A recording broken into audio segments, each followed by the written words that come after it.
Hello, bienvenidas y bienvenidos a Las Reinas Podcast. Yo soy Larisa y estoy muy contenta y emocionada de traerles historias de reinas reales y honorarias, famosas y no tan famosas. El día de hoy les estaré hablando de una reina honoraria que francamente no sé por qué no le han hecho una película o serie exclusiva de su vida. Vivió durante la era renacentista italiana y es recordada como la Tigresa de Forlì o la Diableza Encarnada, entre tantos nombres que le pusieron. Una gran guerrera y alquimista. Esta es la increíble historia de Catalina Sforza. Ahora ya saben, antes de comenzar quiero hacer unas aclaraciones. La primera es que no soy historiadora, solamente soy fan. La segunda, es probable que no vaya a pronunciar bien algunos nombres de personas, ciudades, etc. Así que me disculpo de antemano. Y pues espero que se preparen una bebida, se sienten y me acompañen mientras les cuento sobre la vida de esta mujer. Comenzamos. Catalina o Caterina en italiano, sabemos únicamente que nació en la ciudad de Milán, pero desafortunadamente nadie se molestó en anotar la fecha exacta de su nacimiento. Y lo más probable es que ella nació en el año 1463. Catalina era la hija ilegítima de Galeazzo Maria Sforza, quien era el duque de Milán, y Lucrezia Landriani. Para entrar un poquito al contexto cultural, Italia en aquellos tiempos no era como se ve o se conoce ahorita, sino que eran varios reinos. Pero digamos que vamos a mencionar, bueno, les voy a mencionar los siguientes, digo son varios, pero nos vamos a enfocar en estos. Nos vamos a enfocar en el Ducado de Milán, en el Reino de Nápoles, Florencia y los estados pontificios. Pero bueno, continuando con la historia de Catalina, su papá tenía una reputación algo terrible, honestamente. Era muy fan de la música y del arte, los cuales él apoyaba bastante. De hecho, es como una temática de su familia, que apoyaban bastante las artes en general. Pero el señor era increíblemente mujeriego.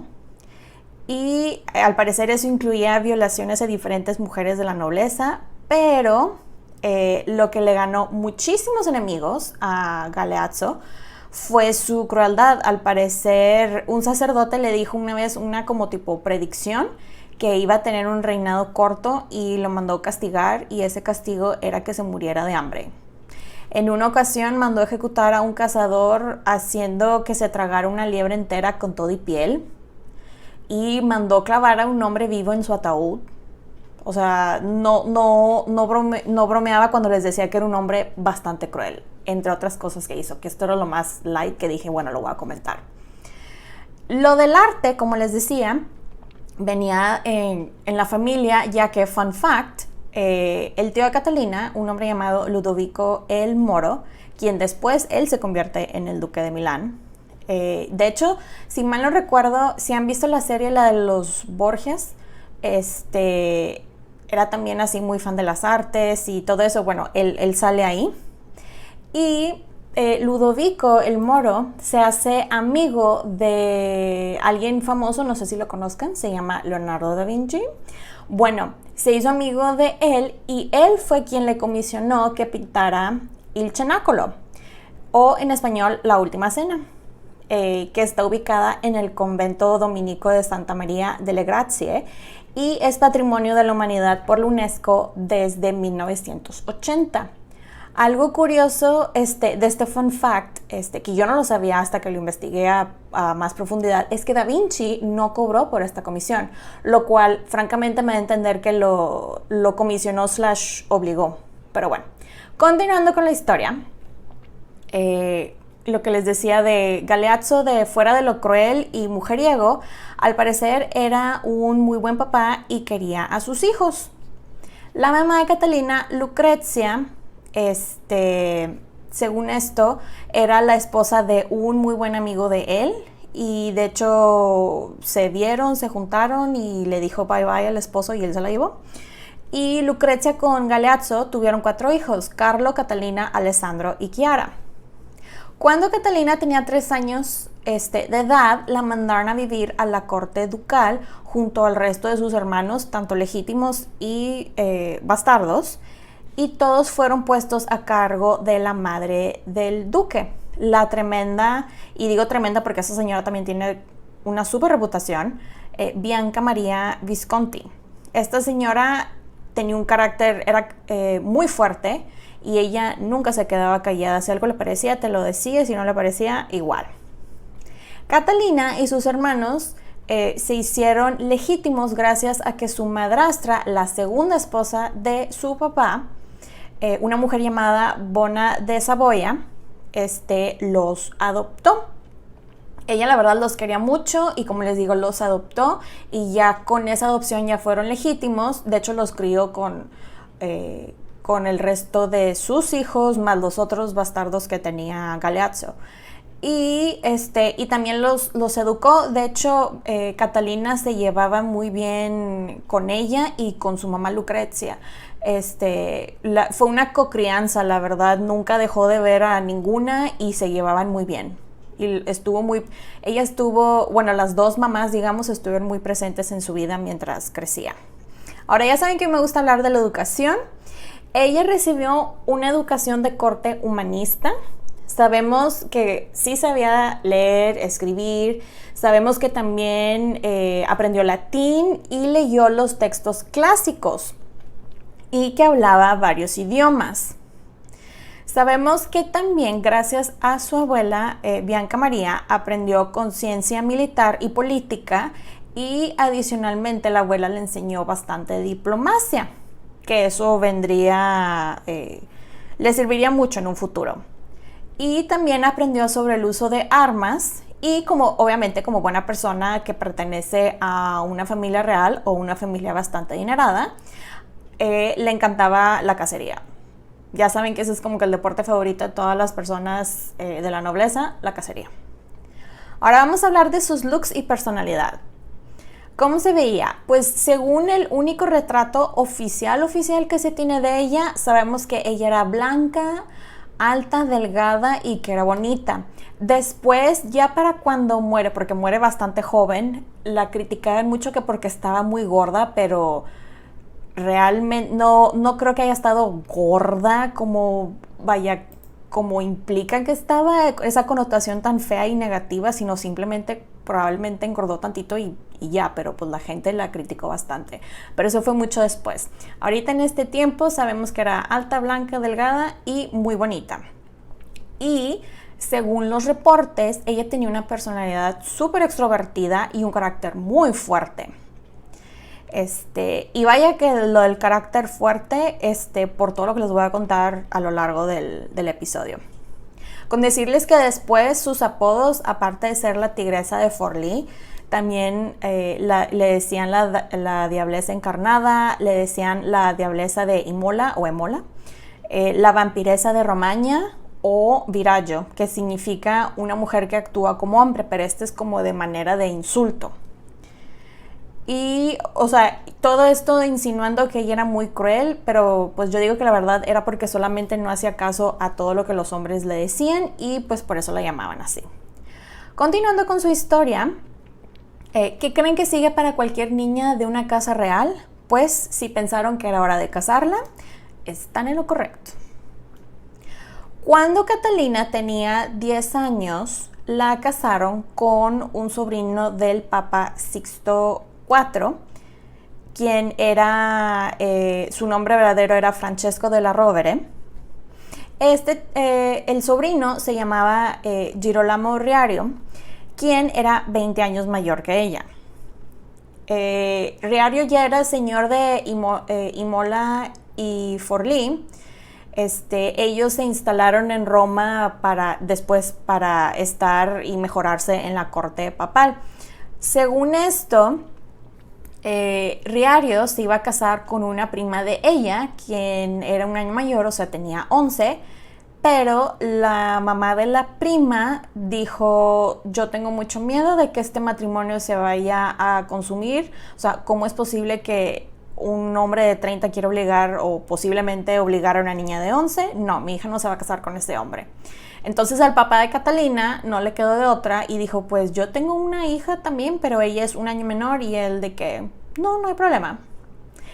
La boda se celebró rápidamente el 17 de enero de 1473 y se supone que no consumaron su matrimonio hasta que Catalina cumplió sus 14 años, o sea, 4 años después.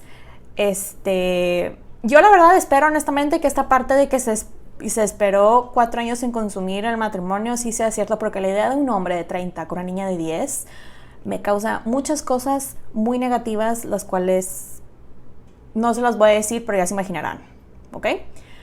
Continuando, Catalina con el tiempo a Riario le dio 6 hijos y no tardó, ya para cuando estaban en Roma y todo, no tardaron en convertirse, ella no tardó en convertirse, mejor dicho, en intermediaria entre la corte romana y la milanesa, y adquirió un enorme prestigio. A pesar de que una de las cosas que sí escribieron bastante es que Riario le ponía bastante el cuerno, era muy infiel y ella se volteaba, ¿no? Riario fue el capitán general de la iglesia porque su tío, el papa, lo puso ahí, pero la verdad, Riario no era muy inteligente.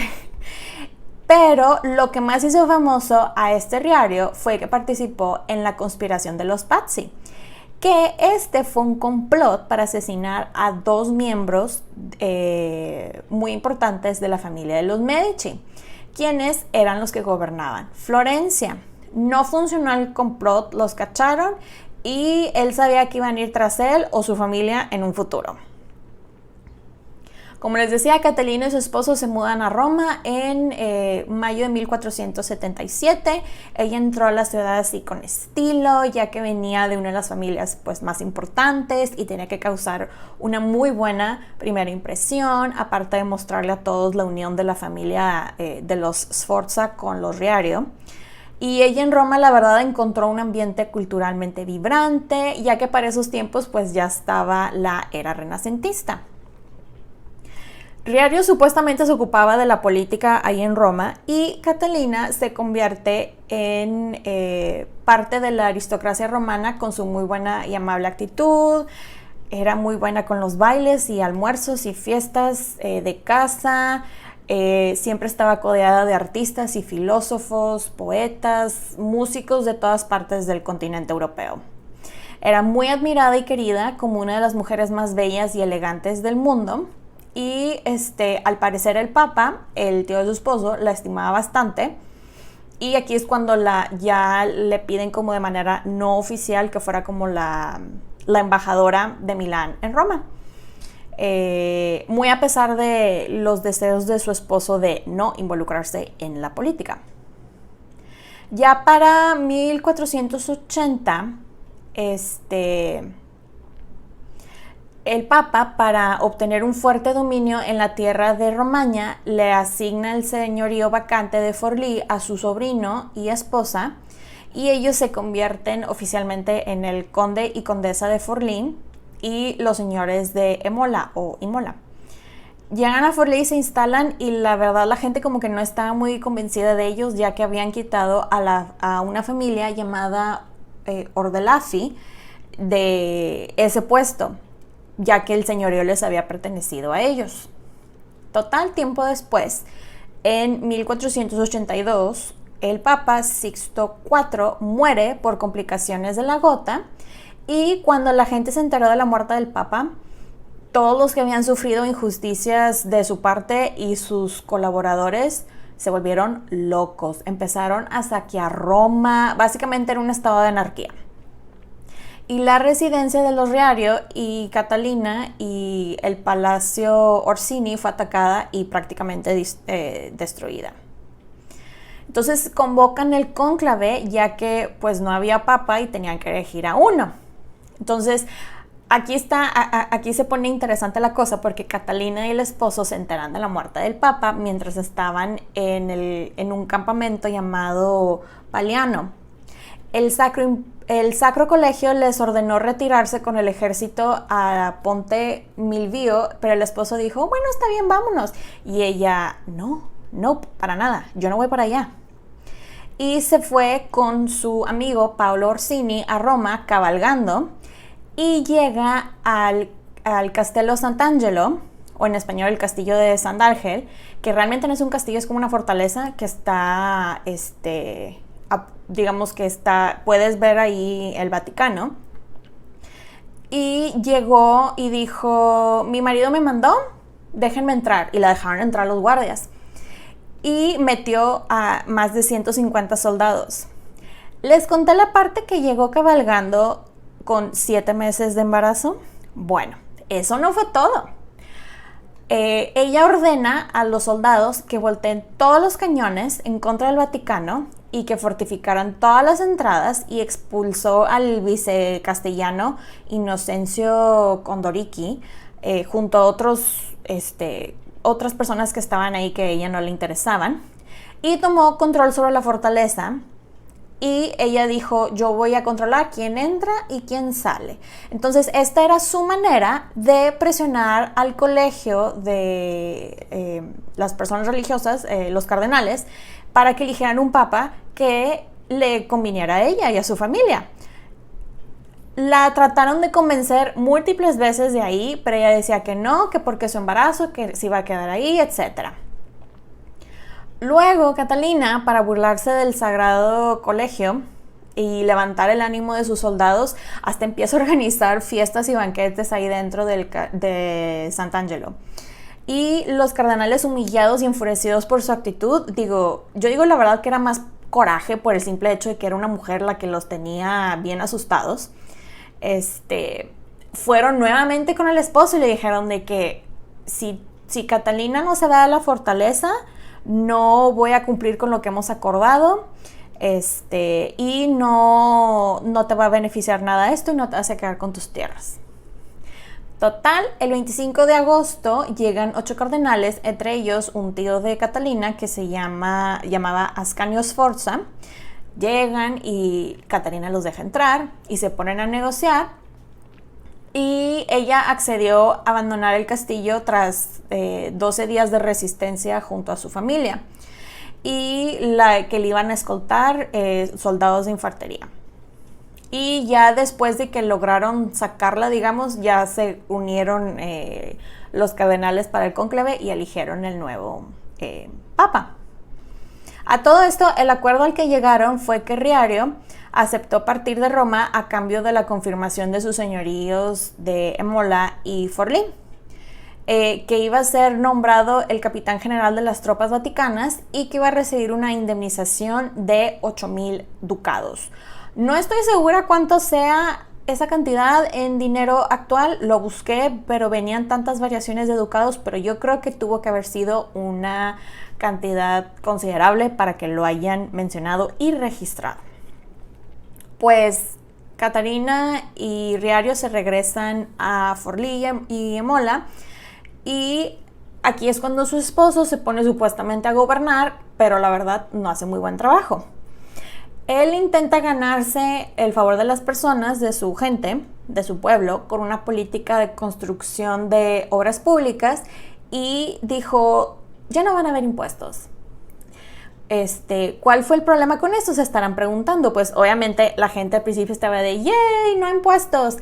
Pero después, ya que no había dinero para absolutamente nada, porque para eso se supone que están los impuestos, se hizo súper impopular. Después de esta brillante idea que tuvo de quitar los impuestos, decide volver a ponerlos, pero aparte elevarlos, porque ya no había dinero, y la gente obviamente se le echó encima, ya que esto le afectó principalmente a la clase artesana y a varios terratenientes del área. Entonces, pues la gente obviamente no estaba contenta. Como les digo, Riario, el esposo, la verdad no era muy conocido por ser valiente ni sumamente inteligente, a pesar de que estaba encargado del ejército papal. No se le daba, la verdad. Hubo varios intentos de rebeliones por todas las tonterías que hacía Riario, y Catalina aplastó todas esas rebeliones, una por una. Terminan matando a cuchilladas a Riario. El asesinato fue llevado a cabo por la familia Orsi, de forma más resumida, ya que hay muchísimo drama en el asesinato del esposo. Los Orsis entraron a la casa de Catalina y lo mataron a él y luego él logra escapar y llega con Catalina y se muere ahí. Y luego después entran al cuarto de Catalina donde ella estaba encerrada con sus 6 hijos y su hermana Stella y se los terminan llevando. Catalina logra escapar y se encierra en una fortaleza y llegan los Orsi con ella amenazándola con sus hijos. Y este es uno de los momentos más legendarios de su vida y aquí empezó con su fama. De hecho, si han visto la serie la de los Borgia, imagínense algo parecido. Catalina está en la fortaleza esta, ¿verdad? Bueno, se trepa al muro y se queda de pie en la fortaleza esa y dice lo siguiente, de que Catalina, si no bajas ahorita mismo y te rindes y nos das todo, vamos a matar a tus hijos. Y ella, como les digo, está ahí trepada en el muro y dice, háganlo si quieren, cuélguenlos enfrente de mí. Y en eso se levanta el vestido y se agarra a sus genitales y les dice, con esto hago más hijos. Y como se dice en inglés, mic drop. Les aventó el micrófono. De hecho, sus palabras literales, las que anotaron que dijo, fueron las siguientes. O con me lo instrumento per farne de altri. Que es lo mismo, de que tengo conmigo el instrumento para hacer otros. Esto fue, digamos, lo que inspiró a Maquiavelo a que empezara a escribir sobre ella, y de hecho hace mención de ella en El famoso príncipe. Ella es una de las pocas mujeres de las cuales él escribió. Los Orsi obviamente estaban en shock y aún así dieron la orden de ejecutar a los hijos de ella, pero los guardias dijeron, no, ya... Si los matamos y ella escapa, ya sabemos lo que nos depara. Dijeron, no. Entonces liberan a los niños. Pues Catalina ya era viuda y como su hijo Octaviano aún era menor de edad, alguien tenía que ser regente y pues ella levantó la mano y dijo, pues yo soy regente. Lo primero que hizo fue vengar la muerte de su esposo, porque eso se acostumbraba mucho en aquellos tiempos. Digamos que los italianos de aquellos tiempos se tomaban muy en serio el ojo por ojo, no es broma. Catalina manda arrestar a todas las personas implicadas, porque pues es parte de la venganza, ¿verdad? Hasta manda arrestar a las esposas de los involucrados, manda saquear las viviendas de los arrestados y les regala las pertenencias a los pobres. Entonces, dentro de lo que cabe, pues a la gente pobre no le fue tan mal, ¿verdad? Lo segundo que pone en práctica es una serie de medidas que le permitieron ganarse a su gente, ya que revisó el sistema tributario y logró bajar los impuestos hasta cierto punto. Y empezó a hacerse amiga de los estados vecinos mediante diversas alianzas matrimoniales de sus hijos. Y se puso al frente de la instrucción militar de su ejército y de la adquisición de armas y caballos. Después, el 25 de julio de 1492, muere el papa, el que habían elegido cuando ella fue y se encerró en el Castello Sant'Angelo.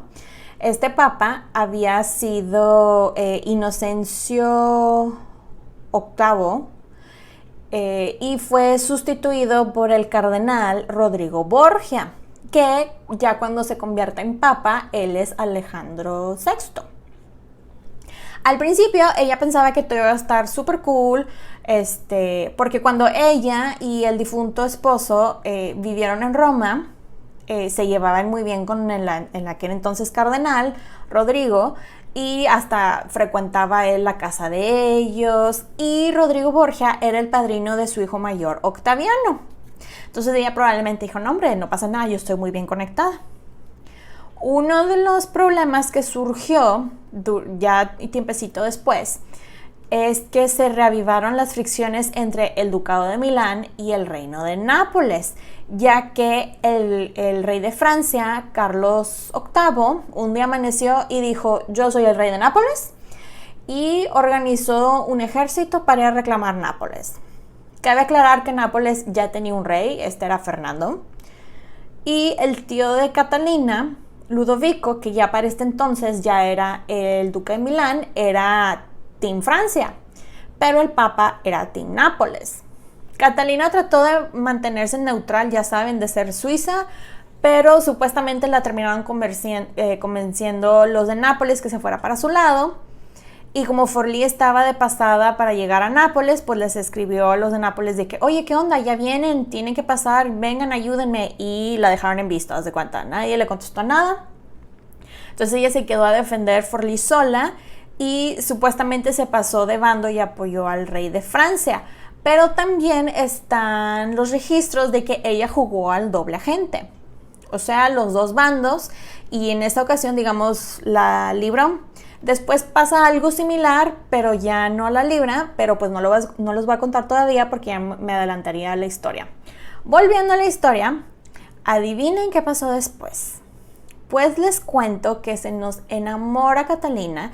¿Y quién era el afortunado? Se estarán preguntando. Pues su nombre es Giacomo Feo. Así es, su apellido era Feo. No sabemos si en efecto era feo, ya que solamente hay un mural en donde sale dibujado, pero quiero pensar que no era feo, ¿ok? Un registro que encontré después decía que era muy guapo, pero no sé qué tan guapo es alguien que describen solamente como muy guapo. Pero bueno, usen su imaginación. Pues Giacomo era el hermano de 20 años de Tommaso Feo, quien era el fiel castellano de Catalina, que en los días posteriores al asesinato de su esposo Riario, pues le había ayudado bastante. Catalina se casa con él en secreto y esto lo hizo por varias razones. La razón principal era para no perder la tutela de sus hijos y en consecuencia el gobierno del estado. Y también temía que Catalina quisieran, digamos, quitarle el estado a su hijo en vez de dárselo a él. Entonces, no sé si les conté, pero en Forlì y en Imola, o Imola, como lo quieran llamar, la gente, digamos que de cierta manera elegía o votaba a sus representantes del señorío. Entonces, si la gente veía que el hombre con el que se casaba ella, como que nomás no, le iban a decir que no y le iban a quitar el señorío. Y ella dependía de ese señorío, pues para sus ingresos, etcétera, ¿no? Todas las crónicas de la época cuentan que Catalina estaba profundamente enamorada, pero estoy hablando así, locamente enamorada de Giacomo.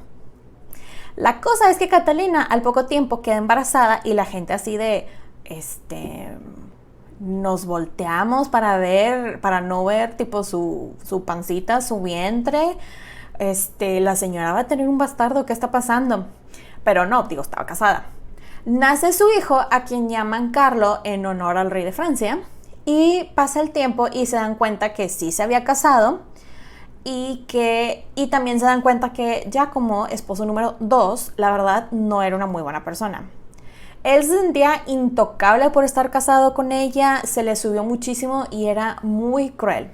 Incluso llegó a cachetear, bofetear a su hijo Octaviano, el que era realmente el señor de Forlì, en público.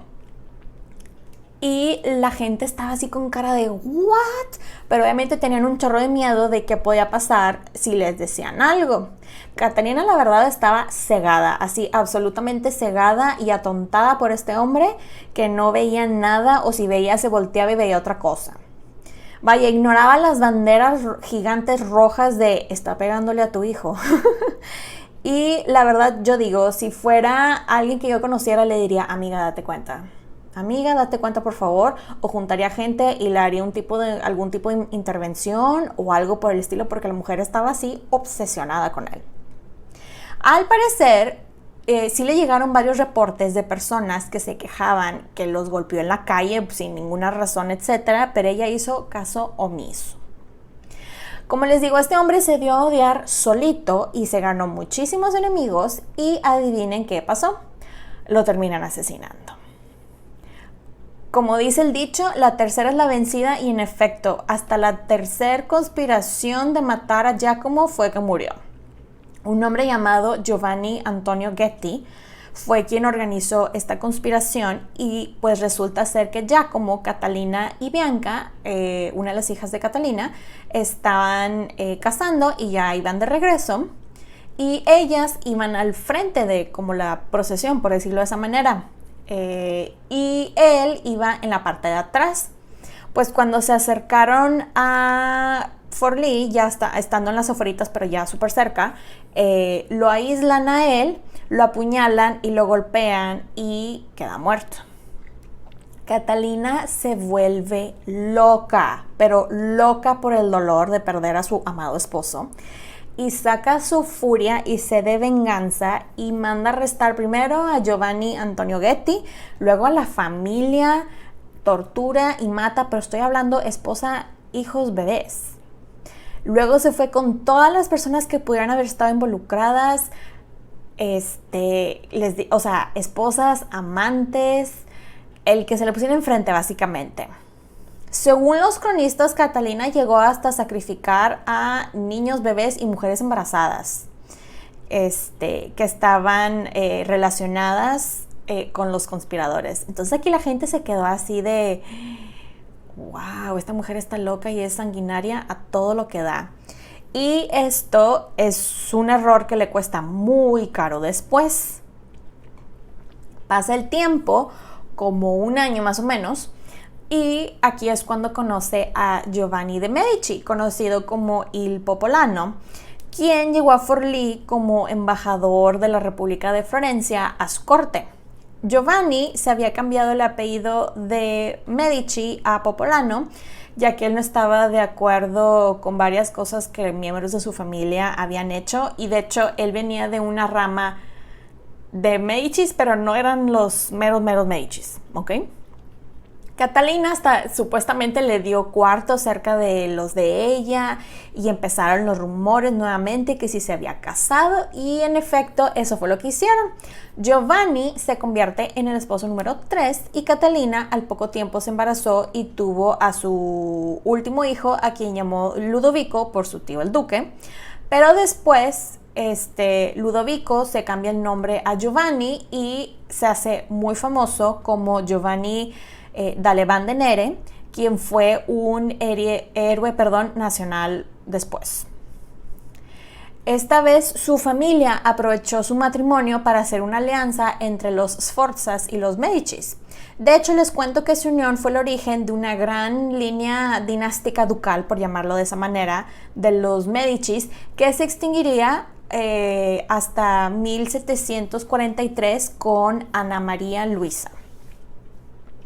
El tío Ludovico dio el visto bueno, los hijos de ella al parecer querían bastante a Giovanni y era pues un buen tipo por lo que leí, no era cruel y era un hombre sumamente inteligente. Pues resulta ser que no le iba a durar mucho la felicidad a Catalina, ya que de repente Giovanni se enferma y lo trasladan a Santa María in Bagno, donde esperaba unas aguas milagrosas. Y el 14 de septiembre de 1498, Giovanni murió en presencia de Catalina, quien había sido convocada para acudir con él con urgencia. Catalina llegó con él, pero ella había estado frente al ejército porque ahora Florencia estaba peleando contra Venecia y ella tenía que quedarse a defender Forlì y Imola. Ella estaba al frente del ejército y logró vencer a los venecianos y que estaban batallando contra los florentinos, y de esta victoria de hecho fue que la gente le empezó a apodar la tigresa de Forlì. Después el Papa Alejandro VI declaró su voluntad de incorporar las ciudades-estado de Romagna, que aquí iban incluidas Forlì e Imola, a los estados pontificios. Y pues obviamente Catalina no estaba dispuesta a ceder sus tierras. Entonces de forma inmediata se puso a trabajar en ampliar su ejército, a mejorar el armamento, a reforzar las defensas de todas las fortalezas, especialmente las de Rabaldino, que era donde ella vivía, y almacenó grandes cantidades de alimentos y municiones ante un posible asedio de las tropas de César Borgia, quien ahora tenía el título de Duque de Valentinois, era el hijo del Papa, y de hecho él también sale en la serie de los Borgias, y les confieso, honestamente, que era una de las razones por las cuales yo veía esa serie, por el actor. Pero bueno, César Borgia, la verdad, era muy listo y era un enemigo muy peligroso. Él, a diferencia del esposo, el primer esposo de Catalina, él sí sabía de instrucción militar, como Catalina, y sabía cómo manejar un ejército, pues. Tras la caída de Imola y Forlì, César inició el asedio de la fortaleza de Rabaldino el 19 de diciembre de 1499. Catarina dirigió principalmente la resistencia con más de 1000 soldados y rechazó una y otra vez las propuestas de paz que le estaba mande César Borgia. Llega el 12 de enero de 1500, después de una serie de terribles combates. Las tropas de César Borgia logran, por fin, porque se tardó demasiado y él ya estaba así de que ya era hora, de entrar en Rabaldino y capturan a Catalina. Ahora ella solicitó ponerse bajo la custodia del rey de Francia, Luis XII, quien era un aliado del Papa, ya que, bueno, de acuerdo a las leyes francesas, los franceses no podían tener a mujeres prisioneras de guerra, pero César Borgia dijo no quería hacerse de su prisionera. Según esto, la razón por la cual no quería darle la custodia de Catalina al rey de Francia era por orgullo, ya que se había convertido en su amante. Y digo, según esto, supuestamente. Otros dicen que la tenía como su juguete sexual. Otros dicen que eran almas gemelas. Yo no sé cuál es la versión cierta, pero pues verdad, espero que haya sido por algo un poco más positivo, ¿verdad? Continuando con la historia, César envía a Roma a Catalina después de hacerla sufrir diferentes tipos de humillaciones, y el Papa Alejandro VI la obligó a permanecer en el Palacio de Belvedere, que es una villa que está cerca a Roma, y la verdad el Papa la tenía como prisionera VIP. Tenía todas las consideraciones y lujos que se podían dar a alguien de su rango, pero ella obviamente pues no quería estar ahí y llegó incluso a usar sus conocimientos alquímicos para tratar de envenenar al mismísimo Papa. Al parecer encontró la manera de envenenar un papel para unas cartas que iba a leer el Papa o escribir, una cosa así. La cosa es que pues intentó envenenar al Papa, se dieron cuenta de su atentado y la nombran como la enemiga eterna del Vaticano.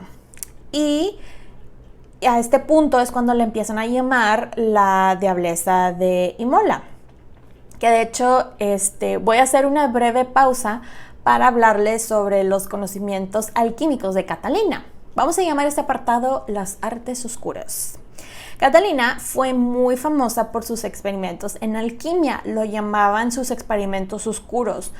No sé por qué, pero así los llamaban, y creo que los llamaban así francamente para poder llamarla bruja, porque si algo han aprendido conmigo a lo largo de los diferentes episodios es que a lo largo de la historia las mujeres son catalogadas de dos maneras: de brujas o prostitutas, por decirlo de la forma más amable. Entonces resulta ser que Catalina tenía un manuscrito que era su bebé preciado, que se llamaba Experimenti, o sea, experimentos en español, y este manuscrito contenía más de 454 recetas, que de estas la mayoría eran para hacer medicinas. Tenía todo un apartado para hacer cosméticos, para mantener la piel limpia y blanca, para teñir el cabello rubio, y de diferentes procesos alquímicos. Y se rumora que el libro también contenía un método para hacer oro falso. De hecho, les cuento que de las medicinas que hacía, cuando hay una de las tantas enfermedades de la época, creo que fue una fiebre, ella hizo de sus medicinas y se paseó por las calles ofreciéndoselas a las personas que las necesitaban, y obviamente eso la hizo bastante popular. No estoy segura de qué tan buenas o efectivas eran esas medicinas, pero pues lo que cuenta aquí es la intención, ¿verdad? Ya que nadie más estaba haciendo algo por la gente pobre o necesitada. Pero bueno, continuando con la historia, les conté que Catalina intentó envenenar al Papa, la cacharon y aparte la cachan tratando de escaparse y entonces el Papa dijo, suficiente. Y la encierran en el castillo de Sant'Angelo, la fortaleza que ella defendió años atrás.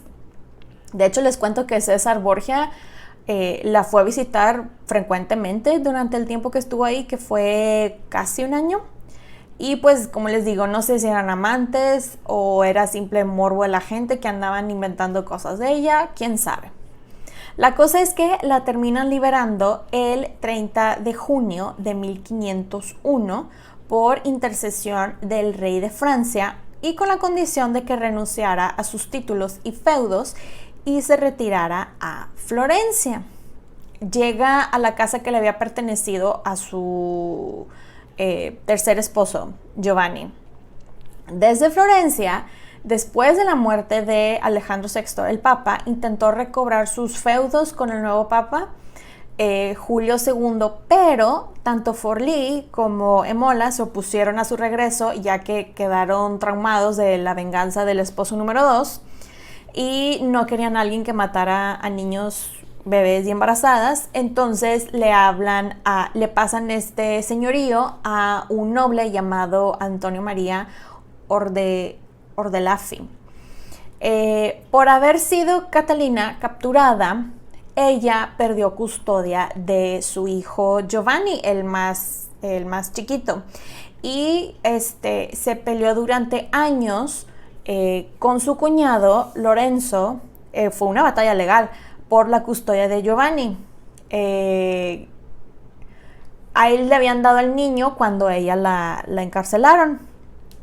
Ya después le regresan la custodia en 1504 porque el juez reconoció que el encarcelamiento como prisionera de guerra pues no era equiparable al haber cometido actos delictivos. Y Catalina pasa sus últimos años de vida junto a sus hijos y nietos y muy entregada a su estudio de alquimia.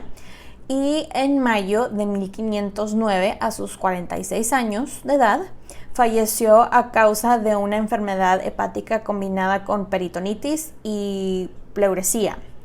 Fue sepultada en el convento de Santa María delle Murate en una tumba anónima tal cual ella había dispuesto en su testamento.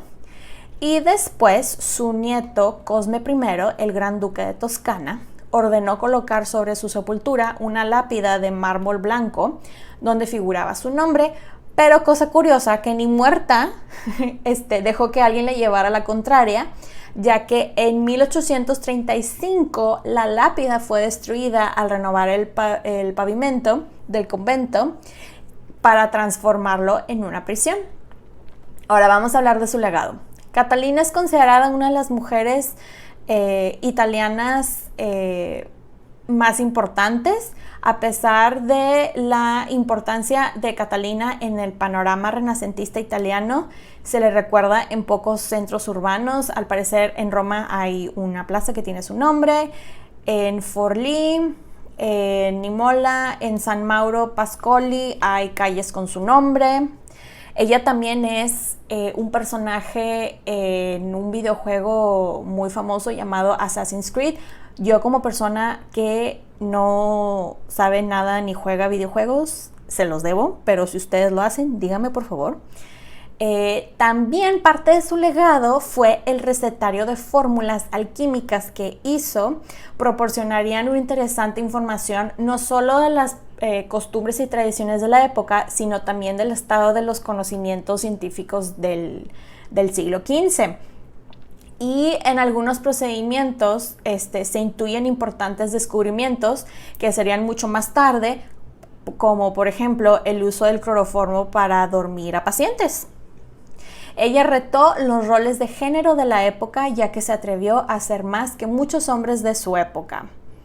Catalina, la verdad, ha sido objeto de muchas opiniones diferentes. Algunos historiadores elogian su ingenio y su descaro, mientras otros la critican como dictadora y tirana. No se le puede negar que era una mujer que sabía lo que quería y no tenía miedo de conseguirlo por cualquier medio, y esto definitivamente no encajaba con los ideales de la mujer del Renacimiento. Según un historiador moderno, Sforza fue odiada porque hizo lo que hacían los demás hombres, y triunfalmente. Cierro este episodio con la frase que Catalina le dijo a un monje en su confesión justo antes de su muerte, y es la siguiente: si pudiera escribirlo todo, sorprendería al mundo. Espero que les haya gustado este episodio. Pueden encontrar los episodios de Las Reinas Podcast en diferentes plataformas como Spotify, YouTube, Apple Podcast y Amazon Music. También están mis diferentes redes sociales como Facebook e Instagram, como @lasreinaspodcast y @lasreinaspod en Twitter. Recuerden suscribirse, darle like, activar campanitas para recibir notificaciones, descargar los episodios y compartirlos. Incluso pueden dejar su rating y review. Muchas gracias por escucharme y por apoyar este podcast. Nos escuchamos pronto. Bye.